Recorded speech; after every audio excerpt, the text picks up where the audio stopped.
Hey, to rename your profile on the PS5 Slim, first of all you have to go into the right upper corner, select your profile name, then go to the profile, and from here go to the right side, select this pencil icon, the edit profile option, click X, and from here go into the name, and I'll click X on the first name. If you want to erase, just click on the square.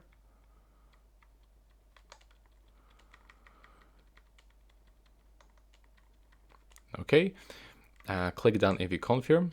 That's the middle name that you can actually input if you want, and also the last name. So the same, erase data with your square. If you want to use the caps lock, you have to click on the L2 button. And to confirm, click R2 and go below, click confirm. And now when you go back, as you can see, the profile name has changed. And that's basically it right now. Please subscribe to my channel. Bye bye.